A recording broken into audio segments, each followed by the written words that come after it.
Anjarakandy Bavod east UP. School science ക്ലബിന്റെ ആഭിമുഖ്യത്തിൽ ചാന്ദ്രദിനം ആഘോഷിച്ചു.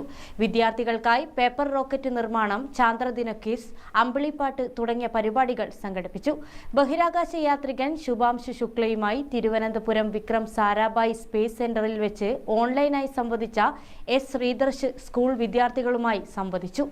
ജപ്പാനിൽ നടന്ന സക്കുറ സയൻസ് എക്സ്ചേഞ്ച് പ്രോഗ്രാമിൽ ഇന്ത്യൻ പ്രതിനിധിയായി പങ്കെടുക്കുകയും രാജ്യത്തിന്റെ അഭിമാനം ശുഭാംശു ശുക്ലയുമായി സംവദിക്കാനായതും ജീവിതത്തിലെ നവ്യാനുഭവമാണെന്ന് ശ്രീദർശ് പറഞ്ഞു. തുടർന്ന് വിദ്യാർത്ഥികളുടെ ചോദ്യങ്ങൾക്ക് ശ്രീദർശ് മറുപടി പറഞ്ഞു. ശാസ്ത്രമേഖലയിലേക്ക് നമ്മുടെ വിദ്യാർത്ഥികൾക്ക് പുത്തൻ ഉണർവ് നൽകാൻ ശ്രീദർശുമായുള്ള സംവാദം സഹായകമായെന്ന് പ്രധാനാധ്യാപകൻ കെ.പി. ഷൈജു അഭിപ്രായപ്പെട്ടു. കാരണം അടുത്തത് ആദ്യം പറഞ്ഞത് അവർ പറഞ്ഞു പേരൻസിന് പെർമിഷൻ ഇല്ല, ഞാൻ ഒറ്റക്ക് പോകണം. ഡൽഹിയിൽ ഞാൻ പോയത് അച്ഛൻ്റെയും അമ്മേന്റെയും കൂടിയാണ്. പക്ഷെ ജപ്പാനിലേക്ക് പോകുമ്പോൾ അവർ പറഞ്ഞു അവർക്ക് ഫണ്ടിങ് ഇഷ്യൂ ഉണ്ട്.